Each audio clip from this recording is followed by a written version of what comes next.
시간에는 우리가 일터 사역에서 세 번째 시간인데요. 오늘은 일의 범주. 그래서 일의 범주에는 크게 5가지 요소를 살펴볼 건데요. 지배, 다스림, 또는 관계, 또는 열매 맺음, 또는 성장, 공급하심, 한계. 그래서 여러분들이 가지고 있는 책에 보면 49쪽을 한번 보시죠. 49쪽에 보면 일의 범주가 나와 있습니다.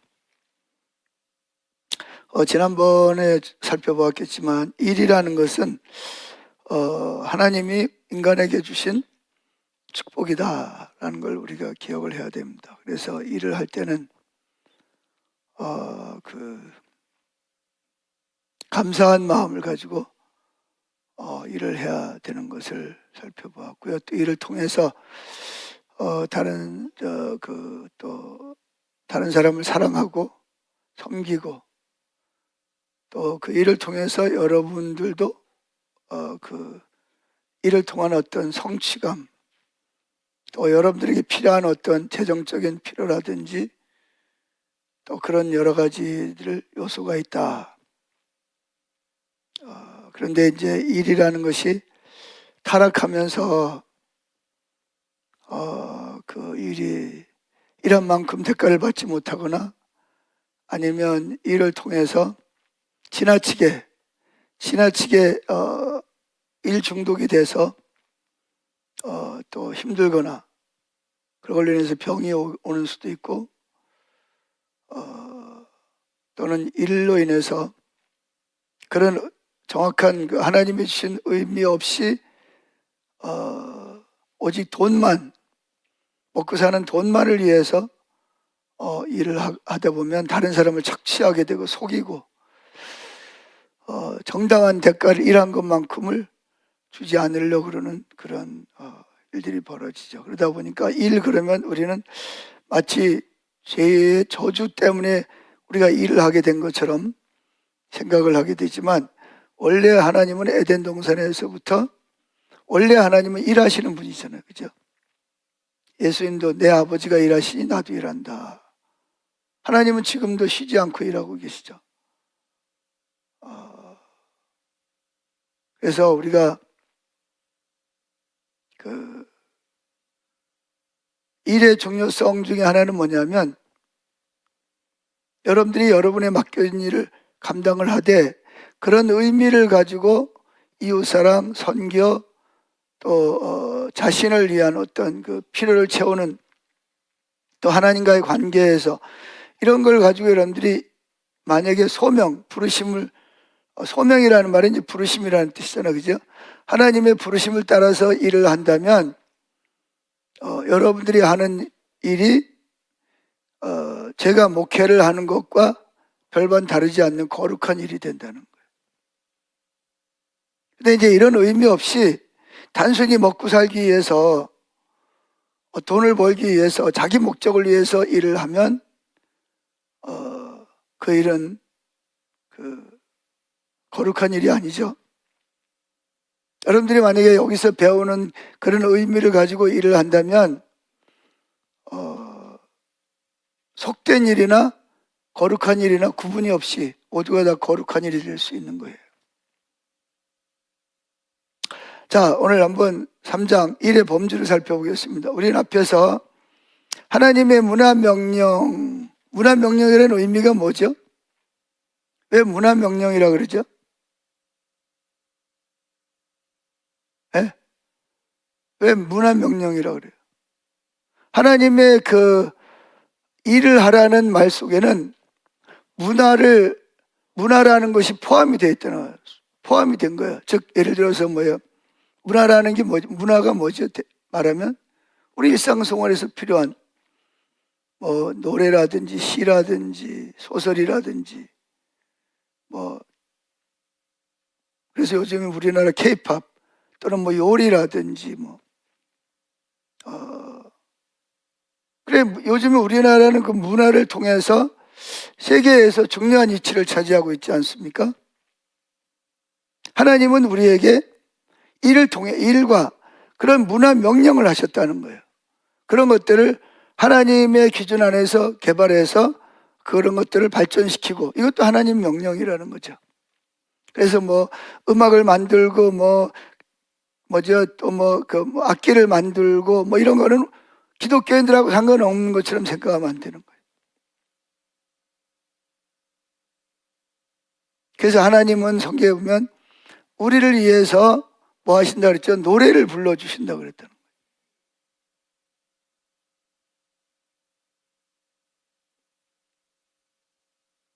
자, 그래서 여기 보면 그 문화명령 창세기 1장 2장에 나오는 내용인데요. 이 부분을 좀 살펴보면 일의 신학이라는 책이 있어요. 바로 이 책입니다. 일의 신학이라는 책에 있는 내용을 많이 참고해서 여기 지금 요약해서 기록한 폴 스티븐스라는 분이 쓴 책인데 일의 신학이라는 그 책을 가지고 대부분이 그 3권을 요약했다 그렇게 보면 되겠습니다. 그래서 창세기 1장과 2장은 일의 신학의 기초가 된다 이렇게 말하고 있습니다. 그래서 일의 신학 성경 주석은 창세기 1장과 2장이 우리의 일과 관련하여 5가지 특정한 범주로 나누어 전개하고 있다 이렇게 말하고 있습니다.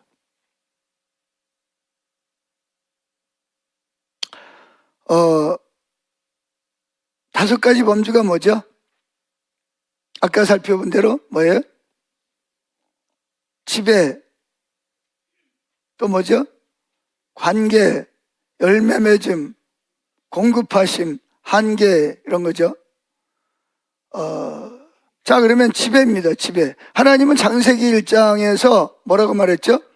바다와 물고기와 하늘과 하늘의 새와 땅, 가축과 온 땅에 기는 모든 것을 다스리게 하자 하시고, 창세기 1장 26절에 하나님은 우리를 하나님 형상대로 창조하시고 하나님이 이미 만들어 놓으신 피조세계를 뭐 하도록 하셨다고요? 다스리게 하셨다는 거예요. 여기에 매우 중요한 한 가지 단어가 뭐냐면 다스린다 또는 정복한다라는 말이 있습니다. 이 말은 우리가 우리 임의대로 타락한 독재자가 자기 목적과 자기 유익과 안위를 위해서 다른 모든 것을 수단으로 여기에 착취하고 다 쓰고 나면 혹은 더 이상 필요 없는 것 같으면 그냥 버리는 것처럼 우리가 하나님의 창조 세계에 대해 그렇게 해도 되는 것으로 이해할 수 있는데 그거는 잘못된 거죠.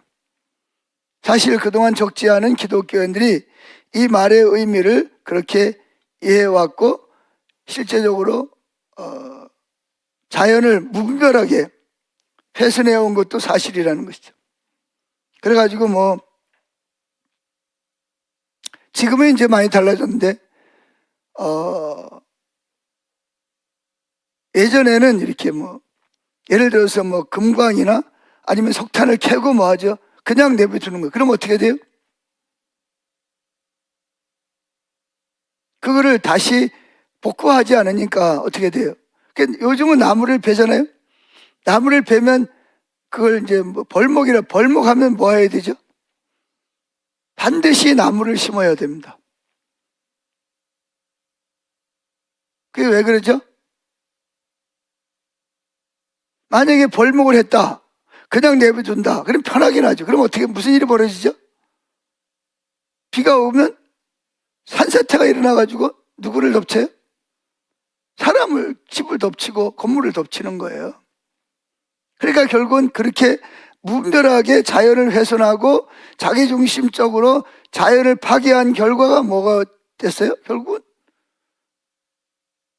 인간들이 그 대가를 고스란히 치르게 된 거잖아요. 그래서 하나님께서는 다스린다, 정복한다라는 말을 창세기 2장에 가서 보면 보존한다라는 뜻이에요. 가꾸고 보존한다는 말이에요.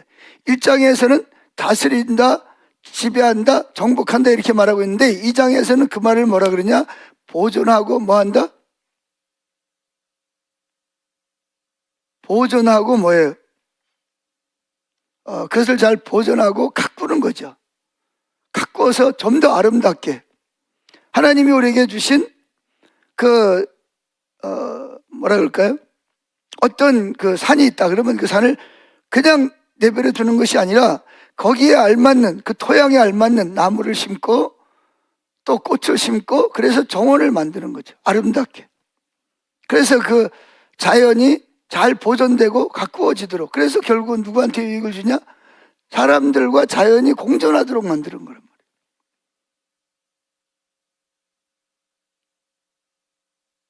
그래서 지금 우리도 여기 뒤에 가서 보면 이렇게 막 나무를 막 잘라내고 막 집을 짓고 밭을 만들고 저게 사실은 다 그 불법이거든요.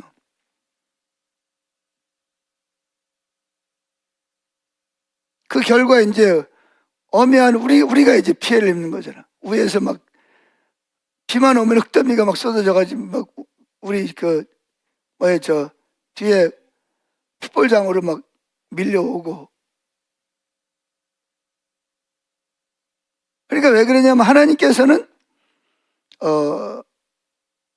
다스린다 혹은 정복한다라는 말을 2장에서는 보존한다는 거죠. 잘 가꾼다는 거예요.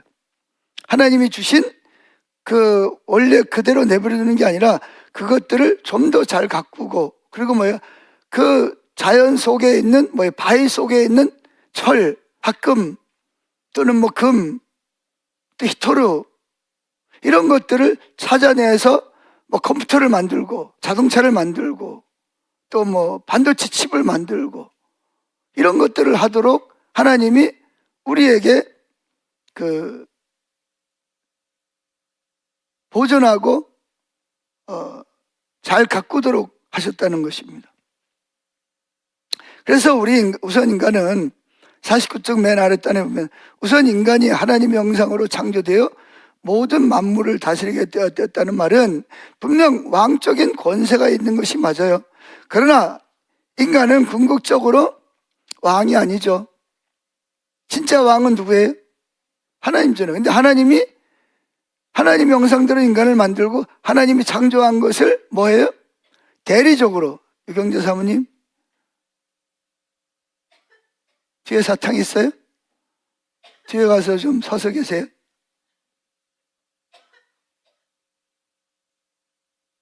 예?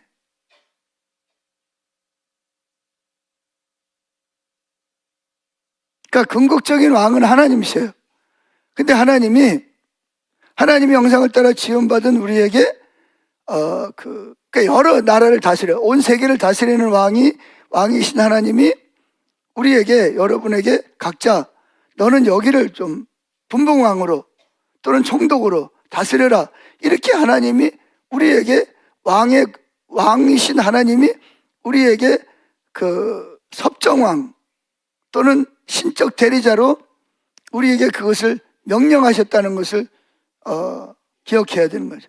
내가 내 마음대로 하면 되는 게 아니라 창조주 하나님의 만물을 창조하시고 우리에게 그것을 잘 보존하고 가꾸도록 그리고 다스리도록 우리에게 이 직위를 명령하셨다는 것을 기억해야 됩니다.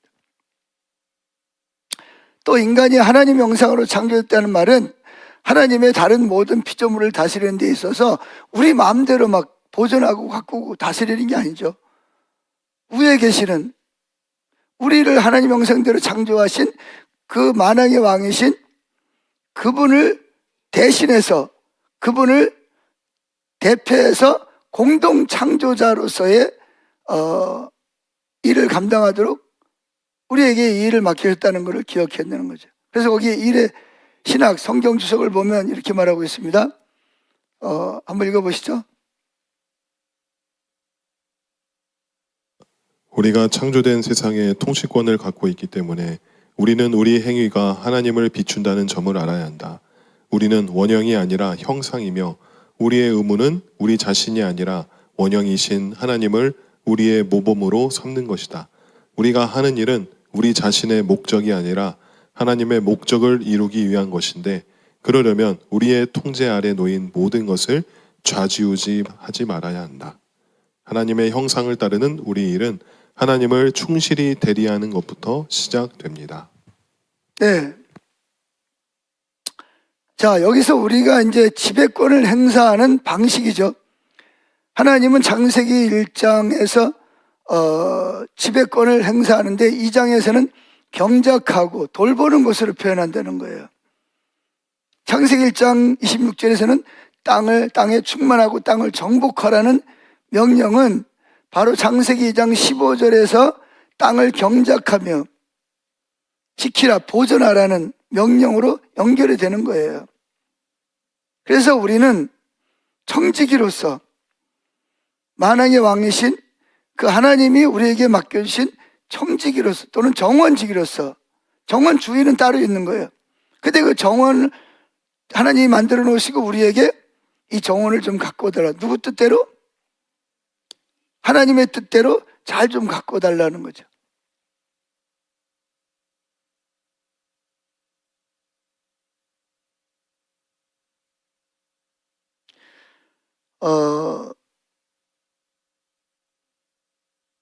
그래서 이러한 자세를 가지고 우리가 접촉하는 모든 것에 최대 이익을 위해서 우리는 봉사를 해야 된다는 거죠.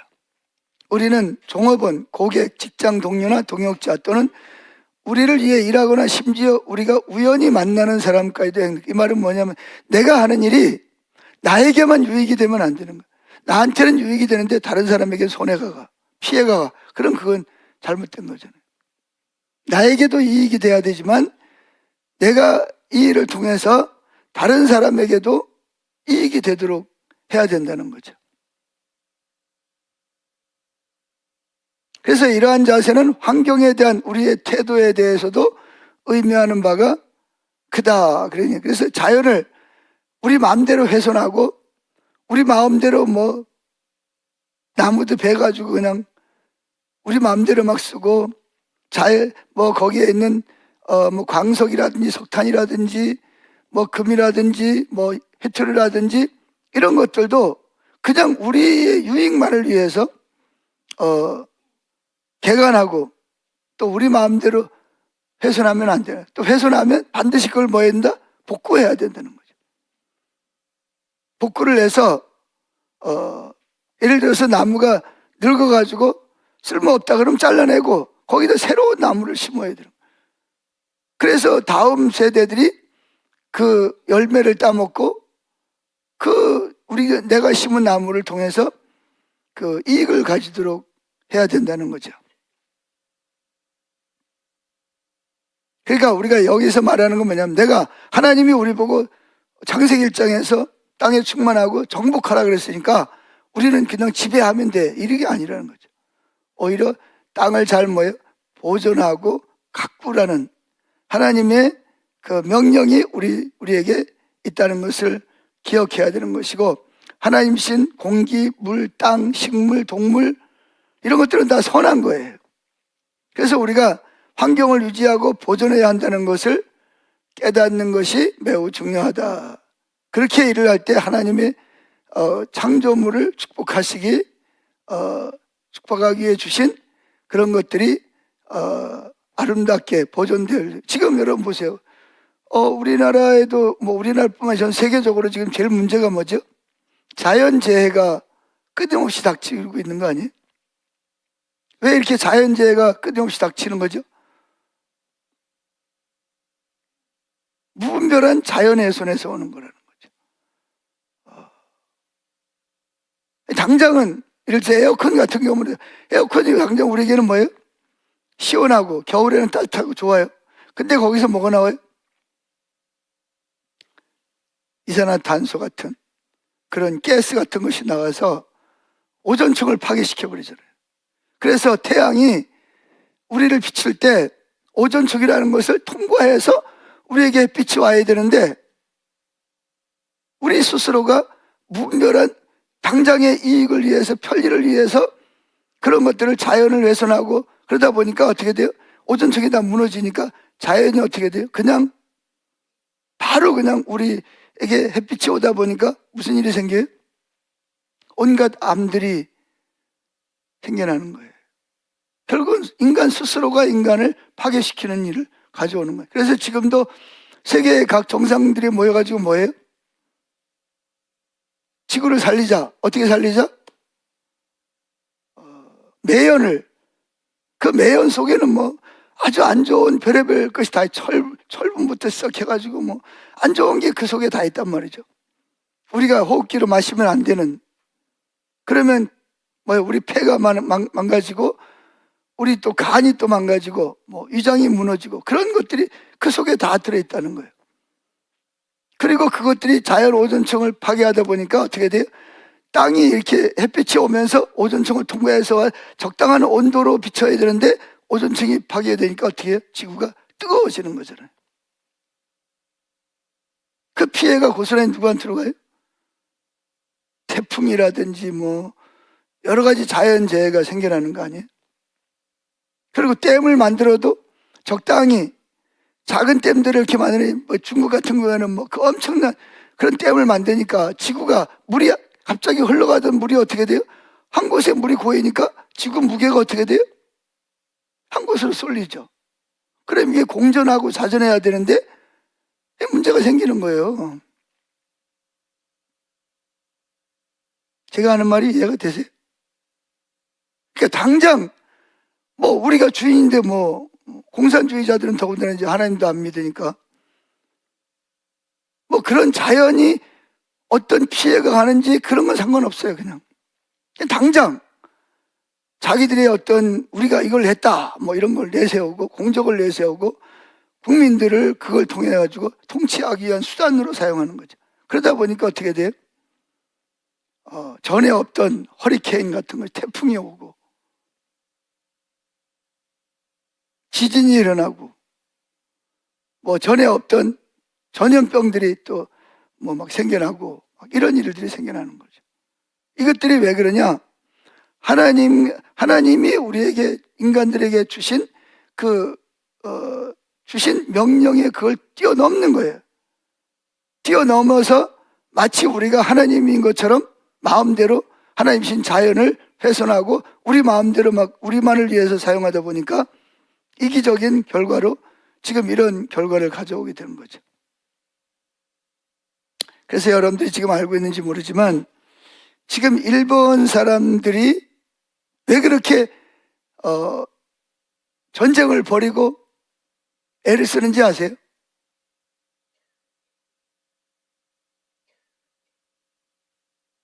일본에는요 지금 후지산이라는 산이 있어요. 근데 그 산이 뭐예요? 살아있는 활화산이, 이게 언제 터질지 모르는 거예요.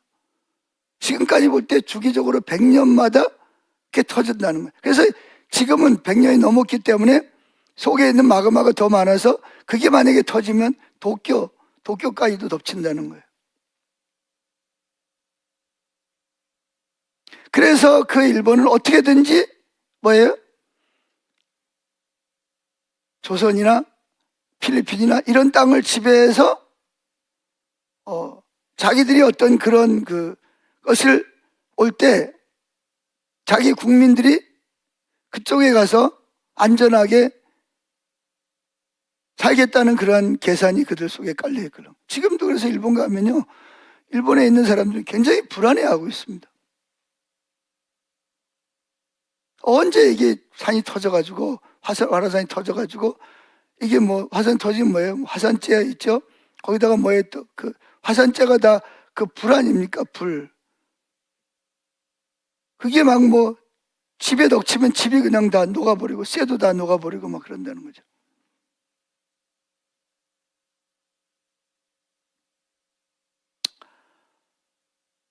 그래서 자 어디를 보냐면 52쪽 두 번째 단어는 뭐죠? 부수적으로 에덴 동산에서 볼 수 있는 하나님의 자녀 교육 방식에 대한 팀 킬러의 지적은 큰 울림이 있습니다. 읽어보시죠. 에덴이라는 지상 낙원은 부모가 자식을 돌보는 보살핌의 모델이다. 안전하게 지키시되 숨막히게 통제하지 않는 양육 방식이다. 하늘아버지는 자녀들에게 분별하고 선택하는 능력을 심어주기 위해 어디로 가든 새로운 무언가를 발견하고 만날 수 있게 하셨다.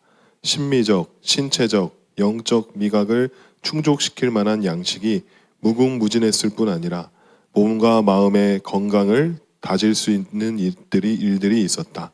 창세기 2장 15절 19절. 더 나아가 하나님은 영적인 성장을 위해 순종해야 할 말씀을 주셨다. 창세기 2장 16에서 17절. 문화적이고 창의적인 능력을 개발하도록 정원을 돌보는 육체 노동을 지키는 한편 창세기 2장 15절 짐승들의 이름을 짓는 작업에 참여시키셔서 정신적인 역량과 통찰력을 키우게 하셨다. 창세기 2장 19절. 마지막으로 하와를 지으시고 짝으로 맺어주셔서 인류가 성장해서 세상에 가득하게 될 길을 열어두셨다. 창세기 2장 19절에서 24절. 땅에 충만하라, 땅을 정복하라는 막중한 직무를 맡기시기 위해 그처럼 공을 들이신 것이다. 자, 에덴 동산에서 하나님께서 아담과 하와에게 땅을 뭐하라? 정복하고 땅에 충만하라. 이걸 2장에서는 보존하고 가꾸라 이렇게 명령했다는 거죠. 그러니까 부모가 자녀를 돌보듯이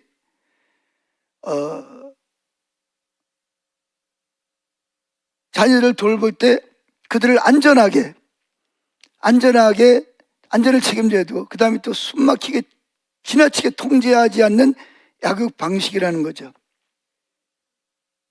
그래서 하나님께서는 그 인간들에게 뭘 하셨죠? 몸과 마음과 건강을 다질 수 있는 일들을 주셨는데, 그건 영적인 성장을 위해서 순종해야 할 말씀을 주신 것. 그게 뭐죠? 그거는 하나님이 우리에게 두 가지 일을 부탁하셨죠. 첫째는 일을 하라는 것. 일을 하라는 것이고요. 두 번째는 뭐예요? 육체적인 노동을 하라는 것과 또 한 가지는 정신적인 일을 하라는 거예요. 육체적인 노동은 뭐냐? 하나님이 신 에덴 동산을 보존하고 가꾸고 하려면 일을 해야 된단 말이에요. 부부가. 그 다음에 또 한 가지는 뭐냐? 아담에게 모든 동물들을 만드신 다음에 아담에게 뭐라고 명령하셨죠? 네가 이름을 지어라. 하나님이 만드셨으니까 하나님 이름 지으시면 되잖아요. 하나님 주인이니까. 근데 그걸 누구한테 맡겨요? 아담에게 맡겨요. 그래서 아담이 근데 이름을 짓는 게 그냥 지어지나요? 호랑이, 그럼 호랑이에 맞는 특성. 사자, 그럼 왜 사자인지, 왜 라이온인지. 뱀, 그럼 왜 뱀인지. 물고기도 뭐 수없이 많잖아요. 고릴라, 왜 고릴라라고 지어야 되는지. 곰, 왜 곰이라고 지어야 되는지. 그냥 입에서 술술 나오는 게, 우리는 이미 지어진 이름을 기억하고 부르면 되지만, 아담은 이상한 동물을 하나 원숭이 같은 동물을 데려가지고 긁으면서 있는데, 저걸 뭐라고 이름을 짓지? 뭐 해야 돼요? 머리를 써야 되잖아요, 머리를. 이해가 되세요? 저렇게 생긴 놈을 저거 뭐라고 지어야 되지? 얼마나 이게 머리를 썼겠어요. 곰이 왔다. 막 덩치가 막 이래가지고 막 나타났어요. 그럼 어떻게, 저 시커멓게 저 생긴 놈, 눈이 그냥, 저놈을 저 코가 삐죽하고 저걸 뭐라고 이름을 지어야 되지? 아담이 얼마나 여러분 고민했을 것 같으세요? 그러니까 하나님이 우리에게 명령하신 것은 육체적인 노동뿐만 아니라 정신적으로도 고민하고, 그럼 뭐라고 이름을 지어야 되지? 이 동물에 가장 적합한 이름이 뭘까? 하나님의 지혜를 구하고 그러면서 이름을 짓게 하신 거예요. 그리고 또 한 가지는 우리가 앞에 살펴봤듯이 하나님의 창조의 동역자로 우리를 세우신 거 아니에요? 그죠? 하나님이 인간을 땅에 충만하라고 말씀하실 때 그냥 하나님이 진흙을 만들어 놓고, 아니면 말씀으로 사람은 생겨라, 몇 명 생겨라, 1000명, 10,000명 생겨라, 그래 땅 충만하게 할 수 있잖아요. 그렇게 안 하고 어떻게 땅에 충만하게 하시죠? 어떻게 하셨어요?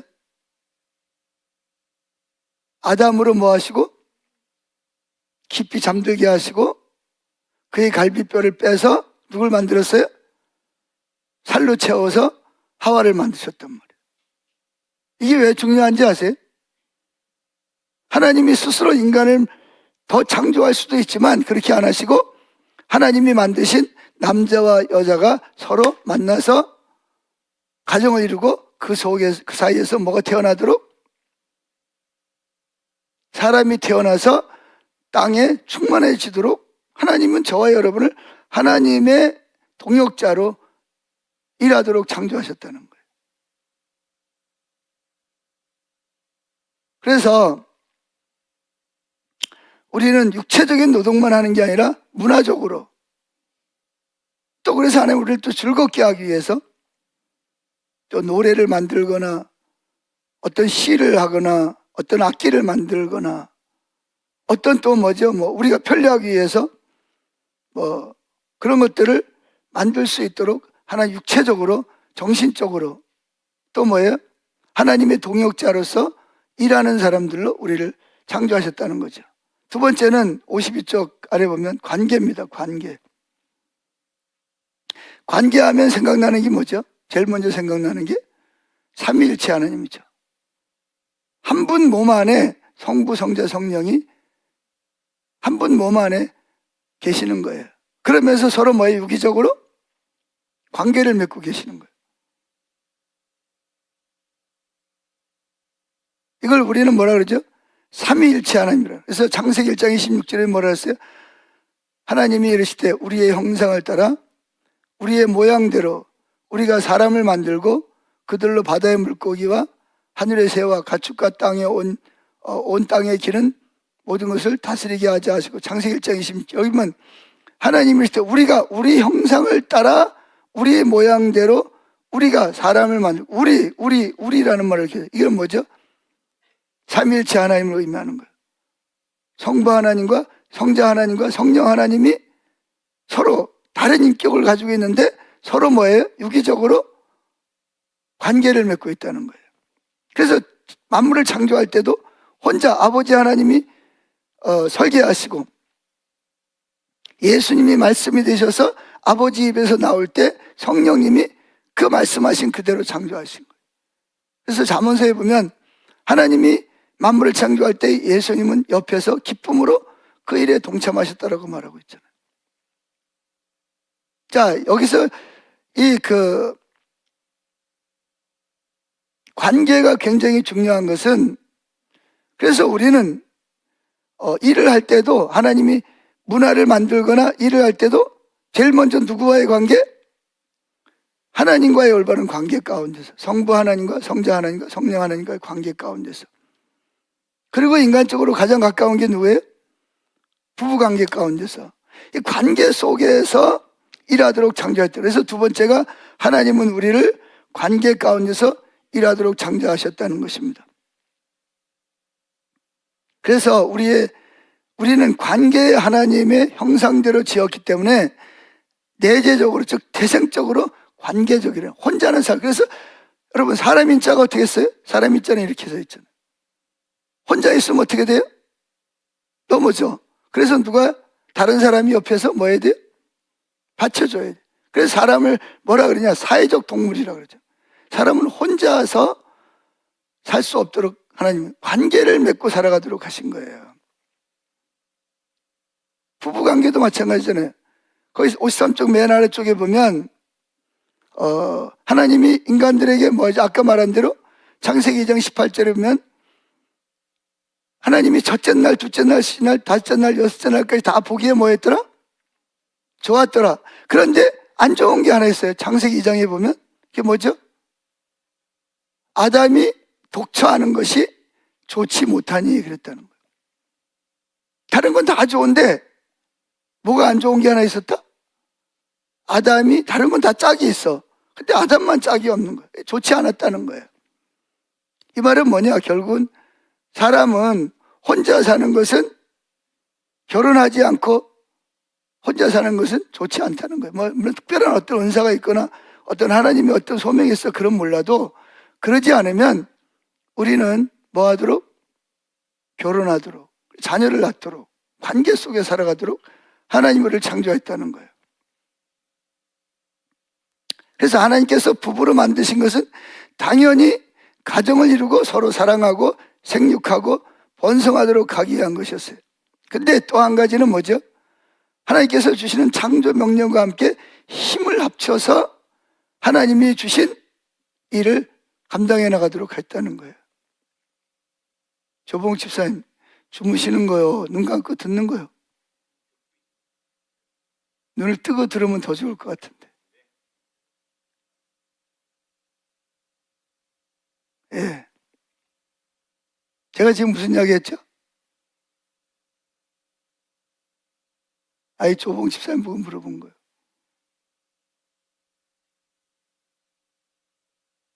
생각이 안 나시지? 자, 하나님은 우리를 관계를 맺기를 원하시는 거죠. 삼위일체 안에서 관계를 맺고 또 인간들끼리도 뭐 하도록? 관계 안에서 일하도록. 그래서 창세기에서 에덴 동산을 가꾸는 것도 아담 혼자 하는 게 아니에요. 하와도 그 일에 동참하도록 하나님 창조하신 거예요. 아멘? 자, 여기 한번 읽어봅시다. 1회 신학 성경 주석은 이렇게 말합니다. 읽어보시죠. 아담과 하와는 아주 가까운 관계를 유지해 한 몸을 이뤘다. 이것이 순전히 애정 문제나 가정사처럼 보일지 모르지만 일하는 관계이기도 하다. 하와는 아담의 돕는 배필이요 동역자로 지음받아 에덴 동산을 일구는 일에 동참하게 되었다. 돕는 자라는 말은 아담처럼 그녀도 그 동산을 가꾸게 될 것을 나타낸다. 돕는 자가 된다는 말은 일한다는 의미다. 일하지 않는 사람은 돕는 사람이 아니다. 동역자가 된다는 것은 어떤 이와 더불어 관계 속에서 일한다는 의미다. 네. 여기 보면 돕는 배필이라고 그랬어요. 돕는 배필이라는 말은 동역자라는 뜻입니다. 동역자. 두 가지죠. 돕는 배필. 그래서 이거를 NRSV 성경에서는 두 가지로 말합니다. 헬퍼. 헬퍼는 뭐죠? 돕는 자. 그 다음에 뭐예요? His partner. 돕는 자일 뿐만 아니라 파트너. 나 혼자 할 수가 없어요. 그래서 누가 필요해? 파트너가, 조력자가 필요하다는 거예요. 그래서 여기 돕는다라는 단어는 히브리어로 에제르라는 단어인데 이게 뭐냐, 막강한 힘을 가진 지원군이라는 의미로 전쟁에 사용하는 용어입니다. 자, 지금 두 팀이 지금 전쟁을 하고 있어요. 근데 서로 막상막하야. 그런데 한쪽에서 막강한 힘을 가진 지원군이 합류했다. 그러면 전쟁이 어떻게 되겠어요? 그 게임 끝이지. 그래서 여기서 돕는 배필이라는 말의 의미는 막강한 힘을 가진 사람이 파트너로서 너 어려워, 내가 도와줄게. 그래가지고 막강한 힘을 가진 그 아내가 와서 뭐한다? 남편을 도와준다는 의미가 있는 거예요.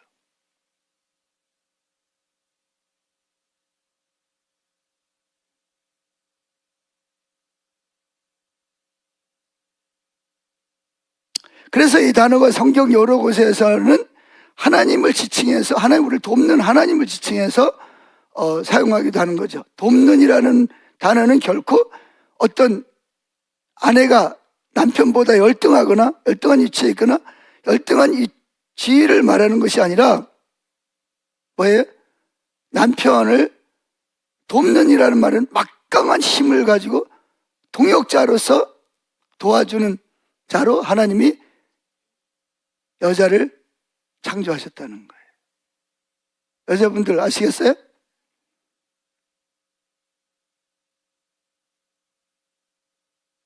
예? 막강한 힘을 가지고 누굴 도와요? 남편을 돕는 자로 하나님이 창조하셨다는 거예요.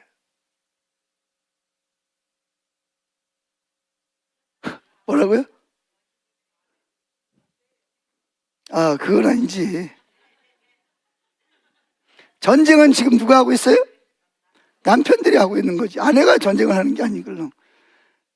남편이 전쟁을 하는데 동역자로서 뭐 하는 거야? 막강한 힘을 가지고 도와주는 역할을 하는 것이지. 그렇다고 또 뭐 누가 더 열등하다, 더 우월하다, 그게 아니고 서로 동역자의 관계를, 부부 관계는. 아멘? 여자가 더 우월하다, 남자가 우월하다. 요즘은 뭐 또 여성 상위 시대. 이 성경적이에요, 비성경적이에요? 비성경적이죠. 하도 남자 밑에서 신음을 하다 보니까 이제 여자들이 좀 위에 올라가고 싶은 그런 마음도 있는 것 같아요. 자, 어떻게든 우리가 일을 할 때 어떻게 일을 한다? 관계 가운데서 일을 하도록 우리를 창조하셨다는 거예요. 관계 가운데서 일할 때 뭐 한다? 하나님의 목적이 아름답게 성취될 수 있다는 거예요. 아멘. 그래서 이 관계 가운데 살도록 창조하셨다는, 관계는 축복이죠, 축복. 이게 하나님의 의도하신 바거든요. 자, 그래서 하나님이 아담으로 깊이 잠들게 하고 뼈를 뽑아가지고 하와를 만들고 하와를 아담에게 데려올 때 아담이 뭐라 그러죠? 이는 내 뼈 중에 뼈요, 내 살 중에 살이라, 이렇게 하면. 그래서 인간이 타락함으로 인해서 제일 인간들에게 온 타격이 뭔지 아세요? 관계가 깨지는 겁니다. 관계가.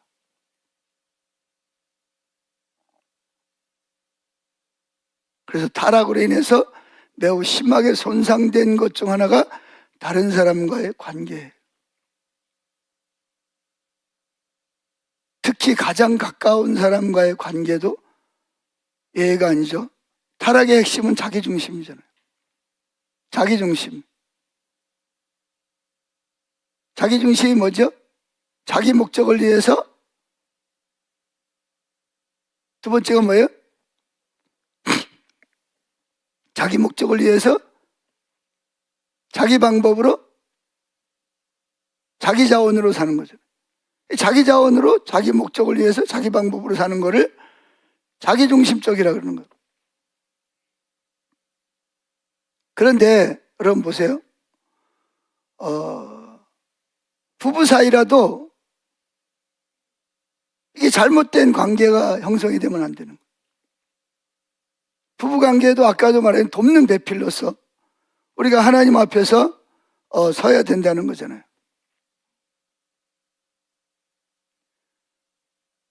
그런데 아내는 남편을 수단으로 여겨. 돈 벌어오는 기계로. 만약에 남편은 아내를 빨래해주고 밥해주고 애 낳는 자기 목적을 위한 수단으로 여겨. 그럼 어떻게 되겠어요? 행복할까요? 불행하죠. 그러니까 하나님은 인간을 일을 하되, 각자 일을 하되 무슨 관계 안에서?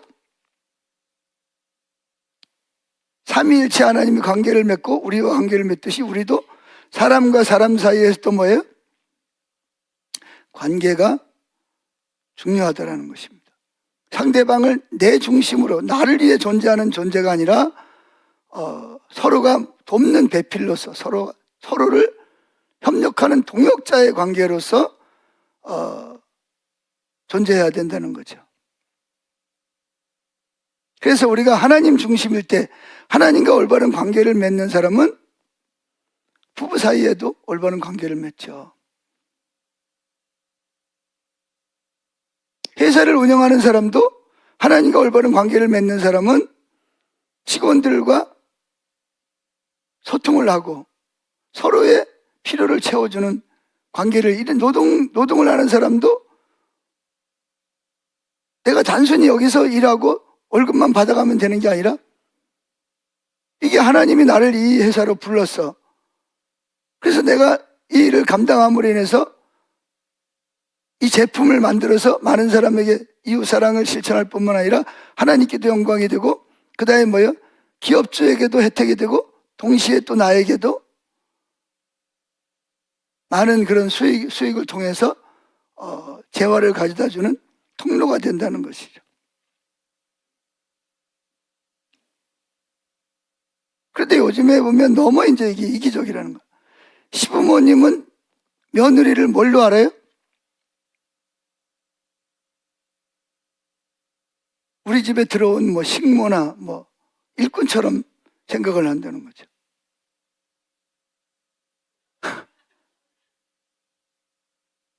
여기 시어머니들 분들, 식모 아닙니다. 내 아들이나 손자의 뭐예요? 손자의 뭐예요? 손자나 손녀의 뭐예요? 동역자예요, 동역자.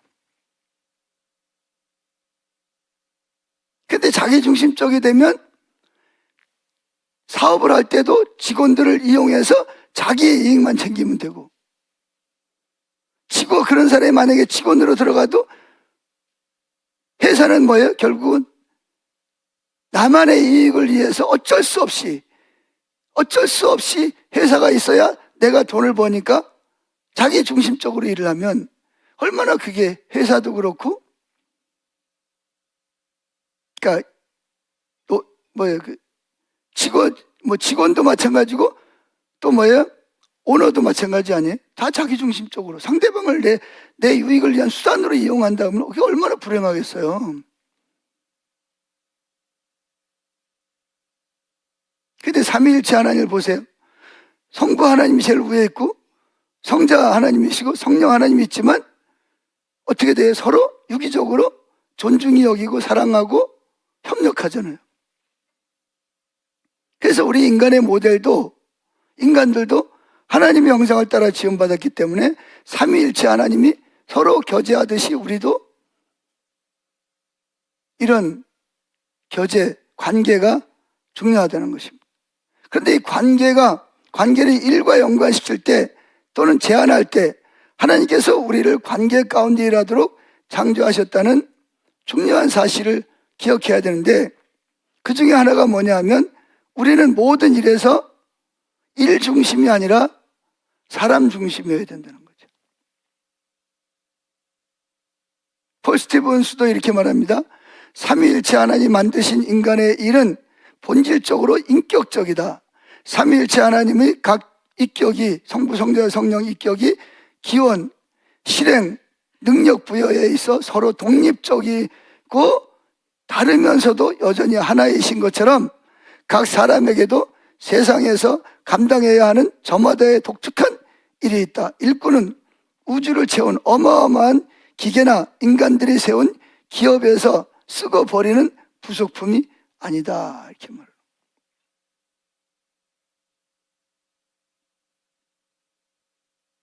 우리가 이렇게 관계에서 일을 할 때 결국은 뭘 한다고요? 열매를 맺게 된다는 거예요. 열매를 맺을 수 있다는 거예요. 우리는 독립적입니다. 각자가 개별적인 인격이 있잖아요. 그러면서 동시에 뭐예요? 관계적이라는 거죠.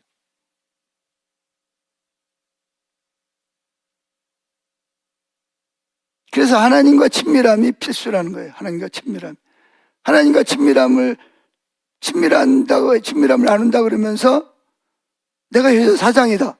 근데 직원들을 부속품처럼 하다가 쓸모없으면 버리는 그런 식으로 오너가 그런 회사를 운영할 수 있나요?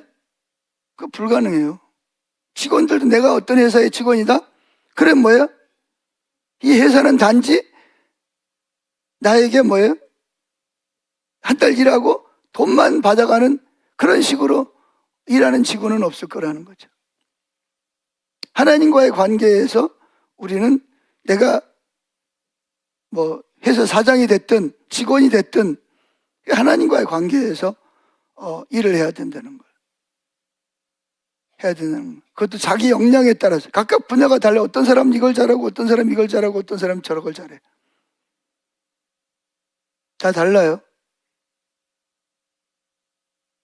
그러니까 그 사람이 잘하는 것을 인정해주고 특화시켜주고 그 사람이 그걸 더 잘할 수 있도록 협력을, 우리 자녀들도 마찬가지잖아요. 자녀들이 뭐 노래를 잘한다. 그럼 뭐 시켜야 돼요? 뭐 시켜야 돼요? 가수를 시켜야지.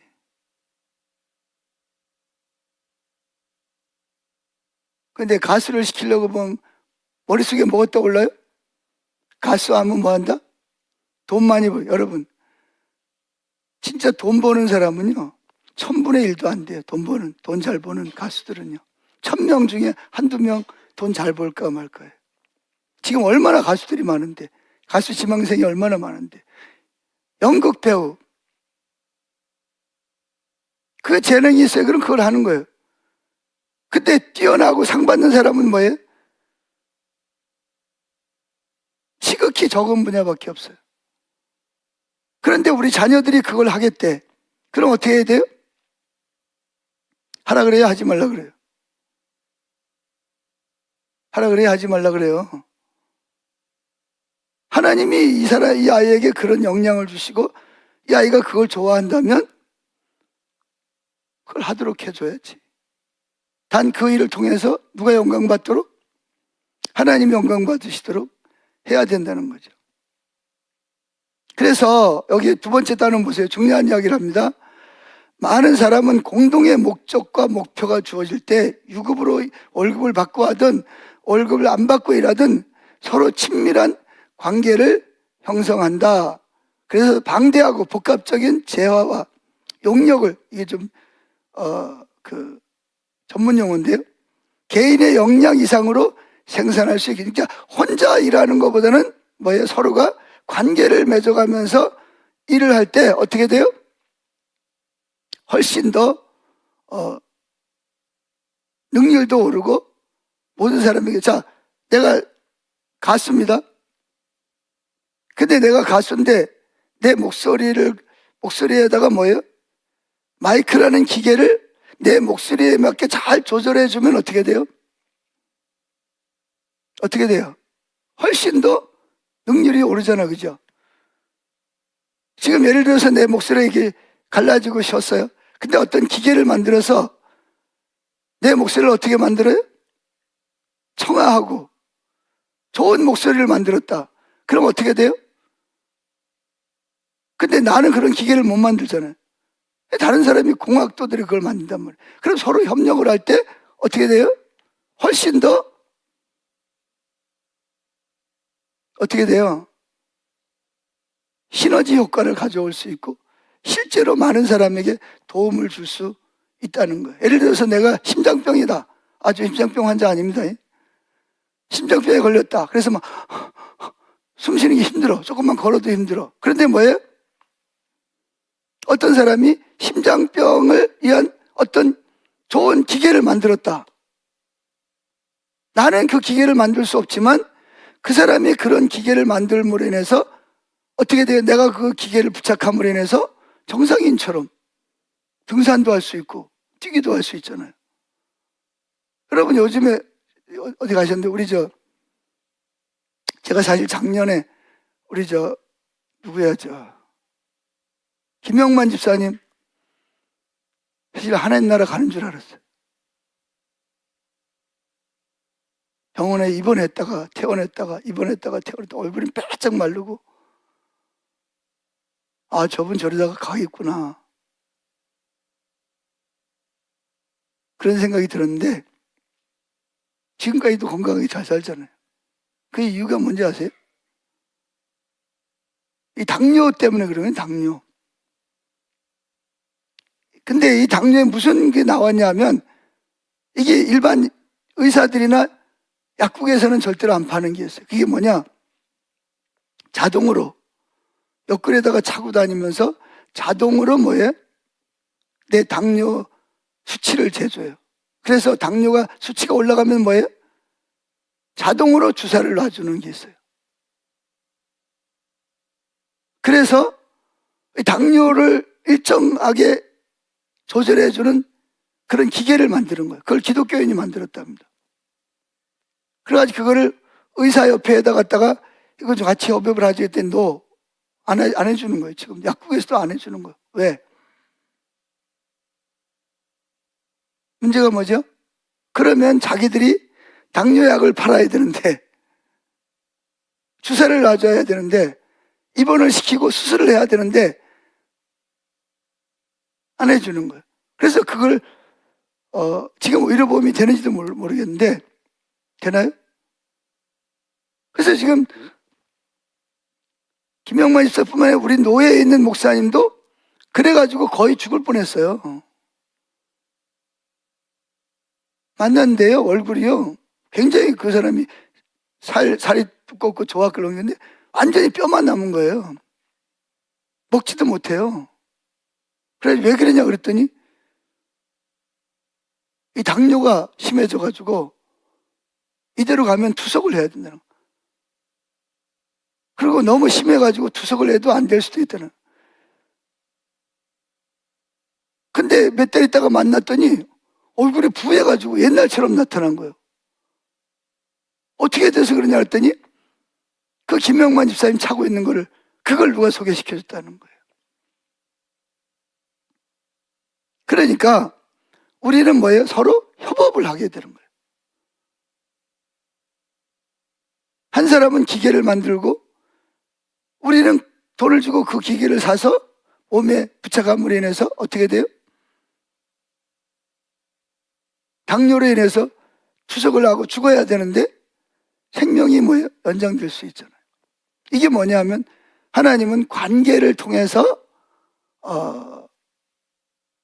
서로 돕도록, 하나님이 삼위일체 하나님이 서로 뭐하도록, 삼위일체 하나님 서로 유기적으로 교제하듯이 하나님은 우리가 일을 할 때도 서로 이렇게 독립적이면서도 서로가 잘하는 부분, 또 돕는 배필로서의 역할을 감당하도록 하나님이 인간을 창조하셨다는 거예요. 자, 포스티브스가 이것을 종합적으로 설명합니다. 읽어보시죠.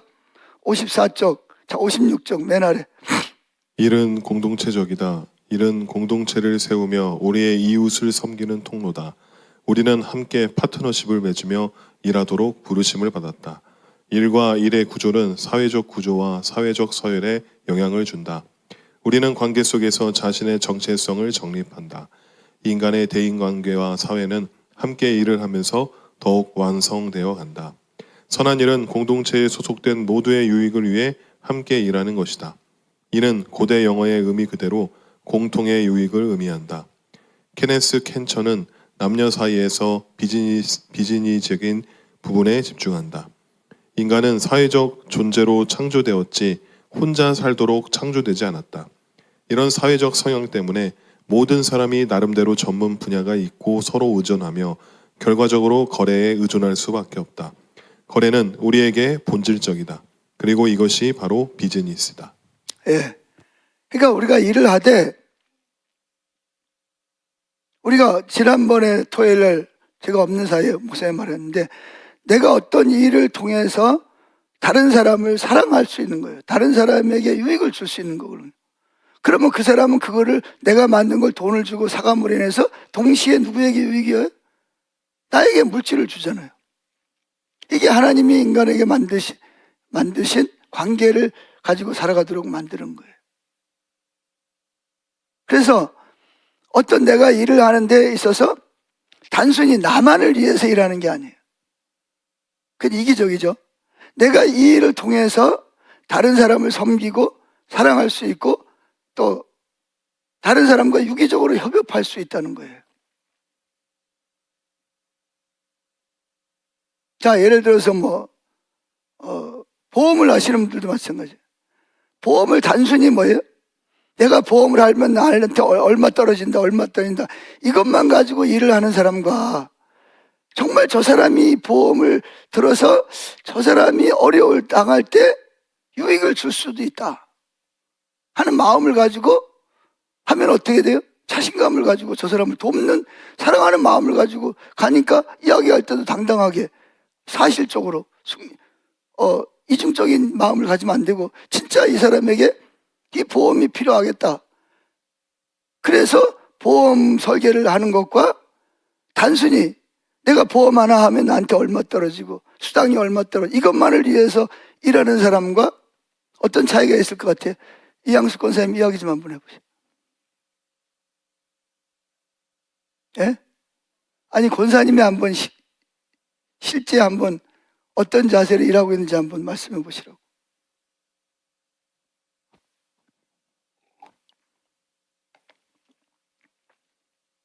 너무 어려운 일을 시키셨나?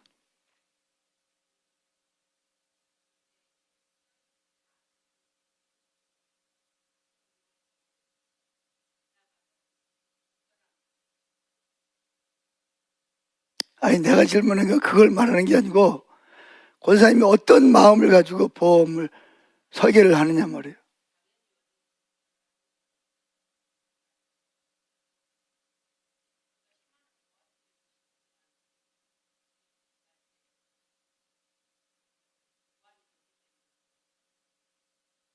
네. 그게 뭐냐면 관계 속에서 일을 하도록 하셨다는 거예요. 자, 이해하셨죠? 자, 그렇게 일을 할 때 뭐가 나오죠? 열매가 맺히는 거예요. 우리에게 필요한 열매가 맺힌다는 거죠. 그래서 우리는 하나님이 인간을 세계를 창조할 때 뭘 만들었죠? 생육하고 땅에 충만하라 하시면서 뭘 만들었어요?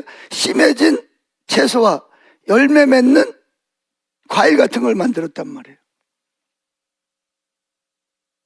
그러니까 우리는 이런 서로 유기적으로 삼위일체처럼 유기적인 관계에서 일을 함으로 인해서 저와 여러분들에게 무슨 일이 생겨요? 열매라는 우리의 필요가 채워지는 그러한 역사가 우리에게 이루어진다는 거예요. 지금 보세요. 옛날에는요, 인구가 10억이 있을 때도 먹고 살기 힘들었어요. 굶어 죽는 사람 많았거든요. 지금은 몇 억이에요? 80억이 넘었잖아요. 그런데도 옛날보다 굶는 사람이 줄어드는 거예요. 왜 그러죠? 왜 그래요? 이게 열매가 맺히기 때문에 그러는 겁니다. 그래서 지금은 유엔이라는 걸 통해서 각 나라가 자기 나라의 유익만을 위해서 일하는 것이 아니라 코이카 같은 그런 세계적인 단체를 만들어서 예를 들어서 우리가 지금 에티오피아에 그 양계를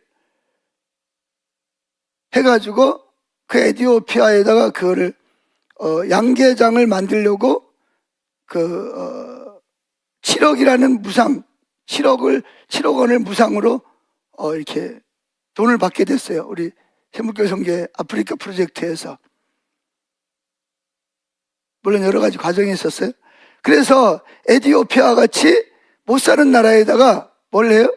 단순히 얼마 지원해 주는 것이 아니라 그 나라에 가서 뭘 해요? 양계장을 만드는 거예요. 그리고 모든 과학적으로 그런 것들을 하도록 그걸 만들고 거기서 수익이 나오면 그걸 가지고 뭐예요? 학교를 지어주고 학교에서 뭘 만들어요? 거기는 공부를 해도 일할 비즈니스가 안 돼. 일할 거리가 없단 말이에요. 그러나 우리가 학교를 지어서 어디다 뭘 해요? 양계 같은 거나 소를 다른 토끼나 이런 거를 가르치는 또 다른 걸 개발해서 그 에티오피아라는 나라가 뭐예요? 비즈니스, 일거리를 만들어 준단 말이에요. 그러면 그 나라가 자연스럽게 어떻게 돼요? 일거리가 많아지고 많은 사람들이 또 학교에서 공부를 하고 전문적인 지식을 가지고 그런데 일을 함으로 말미암아 그 나라의 뭐예요? 의식 수준이 높아지고 경제 수준이 높아지고 그 일을 지금 우리가 하고 있는 것이 이게 지금 우리가 선교적 교회의 모습이라는 거죠. 그래서 열매를 맺는다. 자, 그 다음에 네 번째가 뭐죠? 공급하심. 하나님은 인간을 형하는 형상대로 창조하셔서 땅을 정복하고 다른 피조물들을 다스리도록 하시면서 곧바로 뭐라 그랬죠? 내가 온 지면에 씨 맺는 채소와 씨 가진 열매 맺는 모든 나무를 너에게 주노니 너의 먹을거리가 되리라. 하나님의 공급하심이라는 거죠. 우리가 이렇게 유기적으로 하나님과의 관계에서, 사랑의 관계에서 할 때 열매를 맺히고 또 뭐가 와요? 우리 가운데서 우리를 공급하시는, 그걸 뭐라, 우리가 지난번에도 배웠죠.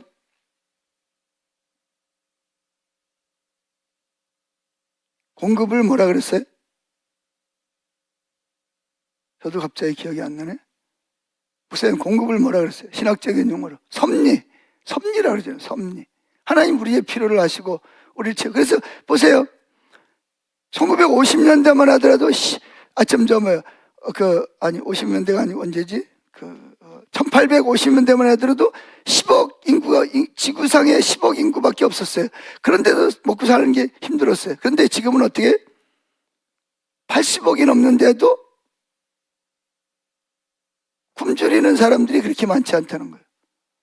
왜 그런 거죠?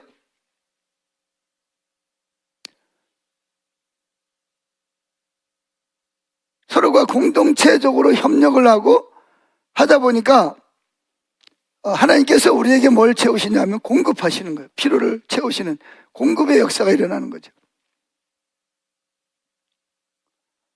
그래서 하나님께서는 우리가 하나님의 섭리를, 하나님과의 관계에서 서로가 형제 간에, 자매 간에 서로의 관계를 할 때 뭐 하죠? 하나님이 우리에게 인구가 아무리 많이 늘어나도 뭐 하신다? 우리의 필요를 공급해 주신다는 거예요. 그래서 우리의 공급은 누구에게 의존하죠? 하나님에게 의존. 우리가 하나님 말씀대로 살면 하나님이 우리에게 뭘 주셨어요? 씨를 주셨고 씨 맺는 채소를 주셨다는 거예요. 그래서 우리가 그런 것들을 잘 개발하고, 옛날에는 어떻게 했어요? 뭐 100평 심어봤자 별로 수확이 없었잖아요. 근데 그걸 갖다가 우리가 서로 협력하고 개발을 하고 또 하다 보니까 어떻게 했어요? 지금은 옛날에 쌀 한 가마 나오던 땅에서 지금 쌀이 10가마 나오는. 그러니까 인구가 10배가 돼도 충분히 먹고 사는 거예요.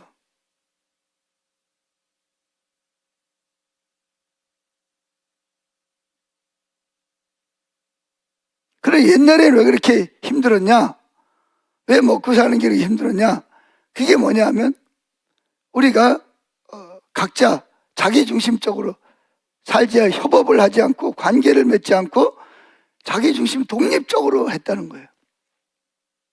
지금 우리나라에도 보면 뭐 어디죠? 뭐 어디 아프리카 어디에 그 땅에 적합한 감자를 그걸 뭐라 그러죠? 개량해가지고 거기다 갖다 주고, 그리고 뭐예요? 그 땅에 알맞는 그 벼씨를 갖다가 그걸 개발을 해가지고 다른 나라에서는 안 되는데 그 나라 토양과 그 나라의 기후에서는 잘 되도록. 그래서 옛날에는 쌀 10가마 나오던 땅에서 지금 몇 가마가 나와요? 쌀이 100가마씩 나오는 거예요. 이렇게 서로 유기적으로 관계를 맺고 하다 보니까 서로 돕는 거예요. 낙후된 지역을 갖다가 또 뭐예요? 다른 나라, 돈 있는 나라들이 그 나라를 경제 원조를 하고, 이러면서 결국은 부족했던 공급을 하나님께서 채워주신다는 거죠. 근데 그 뒤에 보면 누가 일하고 계신다? 하나님이 그들을 통해서 일하고 계신다는 거죠. 자, 마지막 한계입니다. 한계. 자, 한번 읽어보시죠.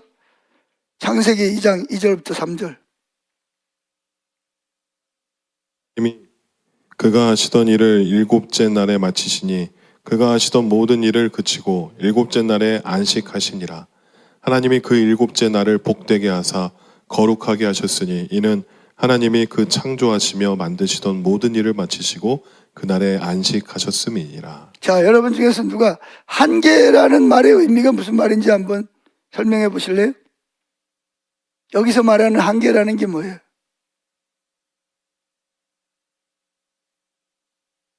예? 뭐라고요?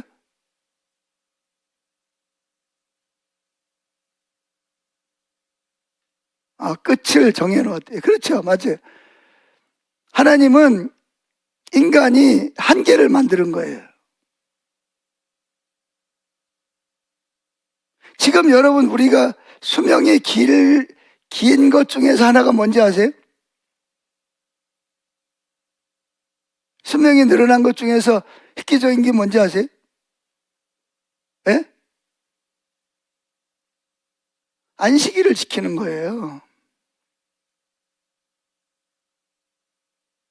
우리나라 사람들은요, 기독교가 들어오기 전에 안식일이 있었어요, 없었어요? 없었어요. 그냥 1년 내내 그냥 일하는 거예요. 무슨 기계처럼. 그러니까 어떻게 돼요? 인간의 몸은 뭐예요? 한계가 있잖아요. 그러니까 지나치게 일을 많이 하다 보니까 뭐예요? 우리 하나님이 신 자원이 고갈이 되고, 그러다 보니까 어떻게 돼요? 수명이 짧은 거예요. 지금도 필리핀 가면은요, 한 50대만 되면 노인이야, 노인. 일을 못 해. 왜 그러죠?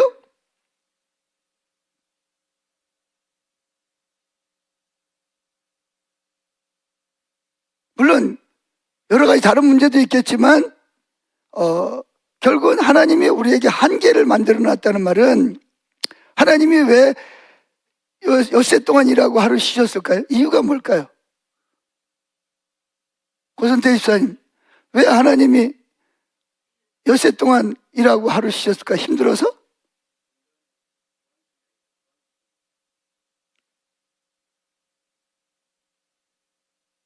그게 무슨 의미가 있죠?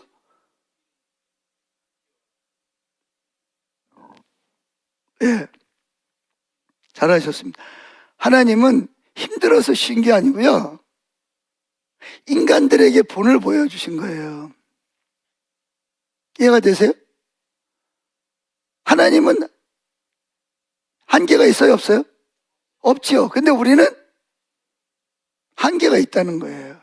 그래서 하나님이 6일 동안 일하고 일해야 되는 날은 뭐예요? 쉬신 거예요. 쉬신 이유가 뭐예요? 하나님 힘들어서 쉬었을까요? 하나님 지금도 일하시잖아요. 안식일날 하나님 일해야 안 해요? 일하잖아요. 근데 하나님은 엿새 동안 일을 하도록 하시고 하루는 뭐 하도록? 쉬도록 하신 거예요. 쉬는데 그냥 쉬는 게 아니라 뭐 하도록? 구약에는 금요일 해가 지는 시간부터 토요일 해가 지는 시간까지가 안식일이에요. 하나님의 안식일을 만든 이유가, 목적이 뭐예요? 조 집사님, 하나님이 안식일을 만드신 목적이 뭐예요? 뭐라고 생각하세요? 왜 안식일을 만들었을까? 권영희 집사님,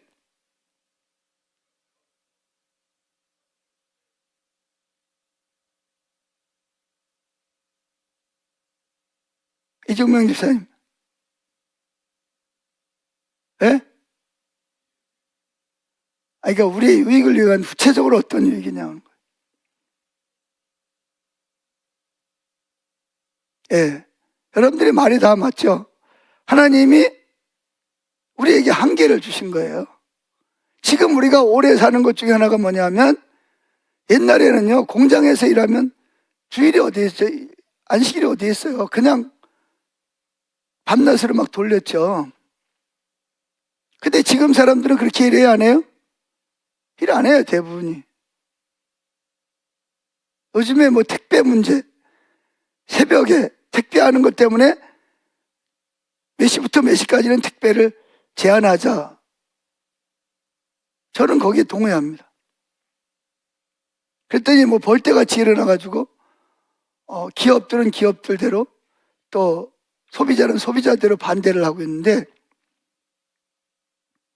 그러다 보니까 뭐 사람들이 과로해서 죽잖아요. 온갖 병에 시달리고. 인간은 하나님이 한계를 만든 거예요. 일을 하되. 그래서 하나님은 출애굽기 20장에서 제4계명이 뭐예요? 안식일을 기억하여 거룩하게 지키라. 엿새 동안은 힘써 내모를 할 것이라. 안식일은 뭐 하지 말라? 본인뿐만 아니라 집의 일꾼들이나 심지어 누구도, 동물들도 일을 시키지 말라는 거예요. 왜? 그 인간에게 한계가, 하나님이 인간의 한계를 정하신 거예요.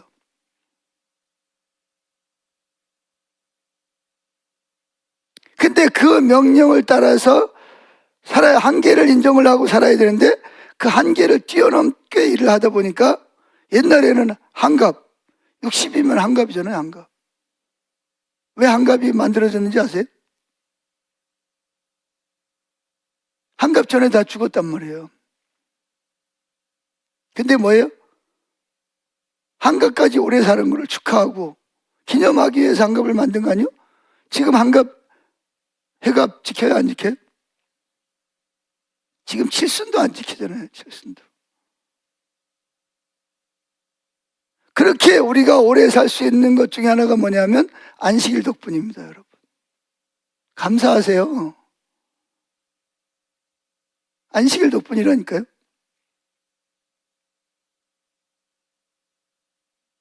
그래서 구약에는 일하고 하루 쉬었어.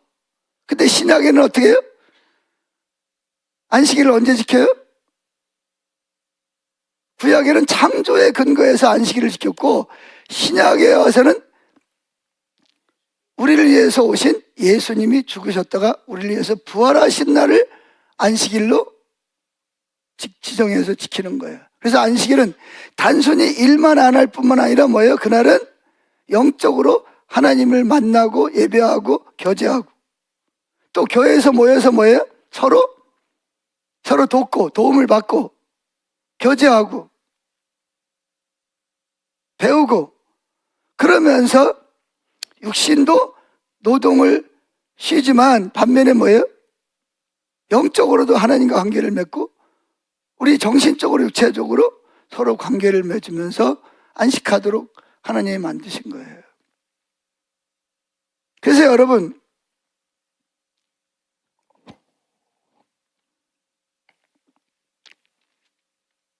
여기 있는 사람 중에서 누가 제일 오래 살 것 같아요?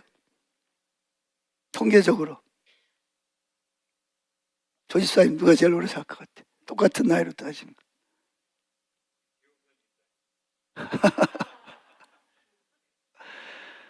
직업군으로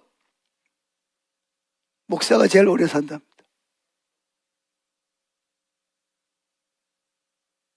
이건 논문에서, 일반 과학적인 논문에서 발표된 겁니다. 왜 목사가 제일 오래 살지 아세요?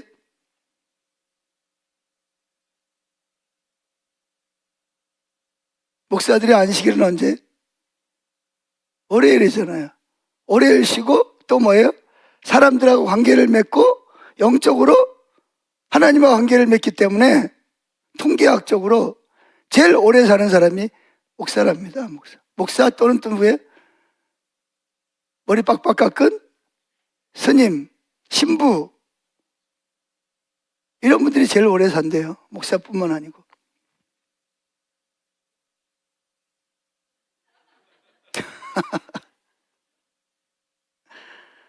예, 제가 월요일이 안식일인데 안 쉬어가지고.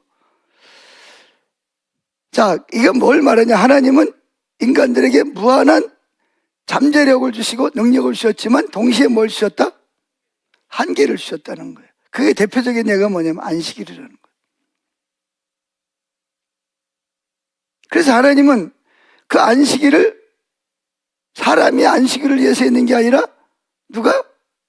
안식일이 사람을 위해서 만들어 놓으셨어요. 그런데 유대인들은 무조건 그냥 문자적으로 안식일을 지켜야 된다고 생각하는 거예요. 여러분 건강을 유지하려면요, 안식일을 잘 지켜야 됩니다. 안식일날 어디 뭐예요? 일하러 가거나 고된 일을 하지 말고 안식일은 쉬어야 됩니다. 육체적인 노동을 쉬면서 영적으로 하나님과 교제하고 서로 교회에서 뭐예요? 서로 관계를 맺고 서로 돕고 이야기도 하고 나누고 도움을 받고 도움을 주고, 그게 하나님이 우리에게 주신 그 한계라는 거. 자, 넘어가서 보죠. 자, 62쪽 중간에 하나님처럼 여기 읽어보세요. 하나님처럼 우리의 일곱째 날마다 우리가 일을 멈춘다면 우리 삶이 일이나 생산성에 의해서만 규정되는 게 아니라는 것을 인정하는 것이다. 윌터 부르그만은 그것을 이렇게 표현했다. 안식일은 하나님이 삶의 중심에 있다는 것을 가시적으로 증거하는 것이다. 즉 사람의 생산과 소비는 모든 피조물에 하나님이 규정하고 축복하고 제한하신 세상 안에서 발생한다는 걸 증거하는 것이다. 어떤 의미에서 우리는 우리 자율성의 일부를 포기하는 것이며 창조주 하나님에 대한 우리 의존성을 인정하는 것이다. 그렇지 않다면 삶은 완전히 인간 통제 아래 있다는 착각 속에 살아가게 될 것이다. 이 말이 무슨 말이냐? 안식일이 없다면 자기가 주인 노릇한다는 거예요. 하나님께서 안식일을 뭐예요? 자기만 일하지 않을 뿐 누구도? 직원들도, 하인들도, 심지어 뭐도? 동물들, 가축까지도 쉬게 했다는 거예요. 그거는 누굴 위한 거예요? 가축이 쉬지 못하고 일하다가 죽으면 누가 손해요? 사람이 손해잖아요. 그러니까 사람을 위해서 하나님이 안식일을 만든 거예요. 그래서 여러분 안식일 잘 지키세요. 가능하면 안식일을 뭐 하지 말고 육체적인 노동뿐만 아니라 예배를 드려야 돼. 하나님과 관계를 맺고 또 사람끼리 뭐예요? 도와주고 돕고 교제가 이루어져야 되고. 그래서 여러분 안식일 날 되면 어디 여행 가지 말고 쇼핑 가지 말고 여러분들이 영적으로 육체적으로 힘을 얻는 거죠. 그리고 뭐예요? 그걸 통해서 우리가 뭐예요? 휴식과 하나님과의 관계를 통해서 뭐예요? 또 한 주간을 살아갈 수 있는 뭘 얻어요? 힘을 얻고 에너지를 얻고 지혜를 얻고 성령의 격려받고 위로하고 섬기고 섬김받고 그렇게 해서 또 한 주간을 살아갈 수 있도록 하나님이 하셨다는 거죠. 그래서 하나님이 한계를 따라 일한다는 것은 우리가 일을 하면서 하나님께서 정하신 한계를 준수해야 된다는 것을 의미하는 거예요. 하나님은 인간을 처음 만들 때부터 뭐 하도록? 인간을 한계를 정하셨다는 거예요. 하나님 창조주 하나님은 한계가 없죠. 근데 왜 안식일을 쉬시냐? 그거는 우리들에게 본을 보이고 인간들을 사랑하는 표현입니다. 아멘. 그래서 모든 거는 다 한계가 있어요. 자원도 한계가 있어요. 자연 추출, 오염, 서식지, 개량, 식품이나 의복, 모든 목적으로 사용할 동식물에 대한 땅의 용량에 한계가 있다는 거예요. 그래서 사람은 몸에 대한 강도, 인내력, 역량이 크긴 하지만 제한적인 음식도, 건강도 지나치게 운동 많이 하면 어떻게 돼요? 몸살 납니다. 음식도 맛있다고 지나치게 많이 먹고 더군다나 나이 50대 이상 되면 소화 분비가 잘 안 나와요. 소화가 잘 안 된단 말이에요. 아무리 좋은 걸 먹어도 소화 안 되면 꽝이요. 그래서 내 그 역량에 한계가 있다는 것을 인정하는 거예요.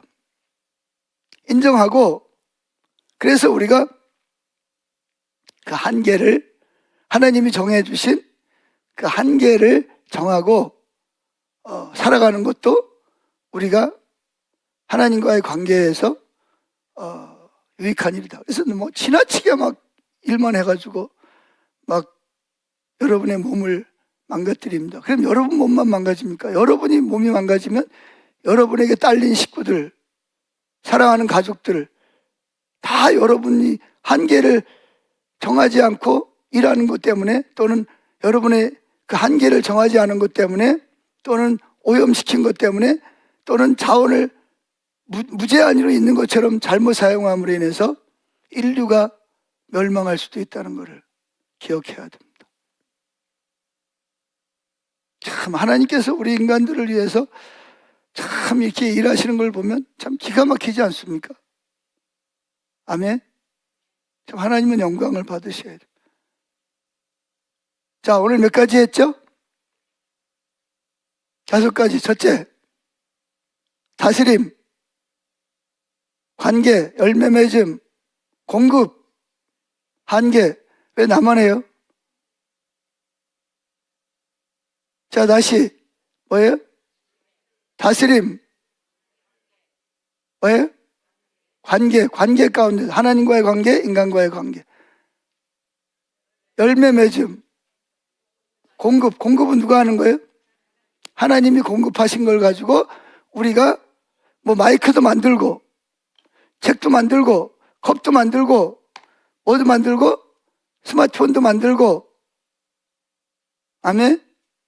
우리는 무에서 유를 만드는 사람이 아니에요. 이미 하나님이 주신 자원 가운데서 그거를 개발하고 컴퓨터칩을 만들고 반도체를 만들고 전기를 만드는 거예요. 아멘. 그 다음에 또 뭐라고요? 한계가 있다는 걸 알아요.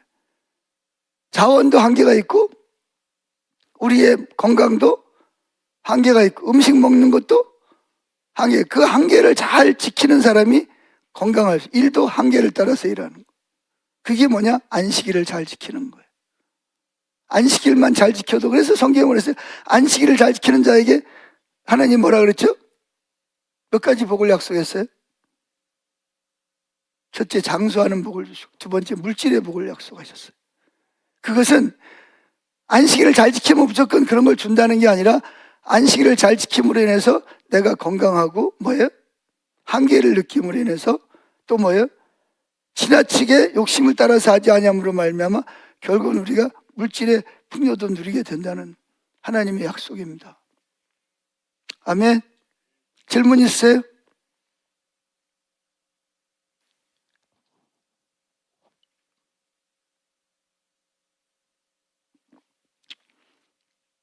요즘 독감이 많이 심해가지고 유행합니다. 독감 주사들 잘 맞으시고. 우리 최 집사님 부부는 독감 때문에. 예? 아, 그래요? 누가? 김만희 집사님. 우리 또 최 집사님은 또 뭐 마스크 쓰고 있는 거 보니까 감기가 걸린 것 같은데. 예. 아, 폐가 또 염증이 생겼군요. 그러네요. 질문 없어요? 하실 말씀 없어요? 우리 기도하겠습니다. 하나님 감사합니다. 하나님 우리를 얼마나 사랑하시는지. 우리를 위해서 본인은 쉬지 않고 일하시면서 밤낮 일하시면서 우리에게 또 하나님과의 관계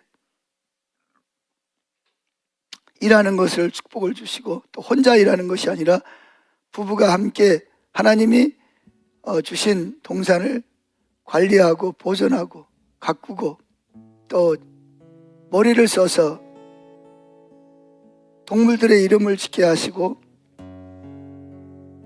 또 일을 할 때도 서로 유기적으로 삼위일체 하나님이 유기적으로 관계에서 일하듯이 우리가 서로 부부간에 또는 회사에서 또는 사회에서 유기적으로 하나님이 주신 재능을 따라서 사랑으로 섬기도록 일하게 하셨고 또 그렇게 할 때 하나님이 우리의 필요를 채우시고 또 열매 맺게 하시고 또 일을 하되 우리의 한계를 따라서 우리가 그 안식일을 지키며 일을 할 때 우리가 더 건강하게 행복하게 건강하며 유지하며 살 수 있도록 하나님이 이런 제도를 세밀하게 만들어 놓으신 하나님께 감사와 영광과 찬양을 돌려드립니다. 그러나 우리가 이것들을 무시하고 이기적으로 다른 사람을 자기를 위한 도구로 사용하고 착취하고 거짓말하고 속이고 할 때 결국은 이 사회는 나라는 엉망이 되고 서로 불신하게 되고 경제적으로도 어렵고 영적으로 뿐만 아니라 육체적으로도 또 아버지 힘들게 되는 것을 우리로 알게 하셔서 감사합니다. 또 안식일을 지정해서 우리로 한계를 가지고 느끼고 또 살아감으로 인해서 우리에게 복이 되고 생명이 되게 하신 하나님을 찬양합니다. 또 이 시간에도 몸이 불편해서 힘들어하는 이들 하나님 축복해 주시고 치유해 주시고 강건케 하여 주시옵소서. 사랑합니다. 오늘도 이 안식일 하나님의 교회를 섬기느라 이른 아침부터 수고하고 애쓰니 늘 피곤치 않도록 강건함을 주시고 하나님 참된 쉼과 안식을 주시고 은혜를 베풀어 주실 줄로 믿습니다. 이제 1분 게임을 지속적으로 해나갈 수 있도록 주 1분마다 1초씩 하나님의 이름을 부르고 하나님과 교제하는 삶을 살게 하시고 그 책을 읽고 영성일기를 쓸 수 있는 저희들이 되어지게 하옵소서. 사랑합니다. 예수님의 이름으로 감사하며 기도드렸습니다. 아멘.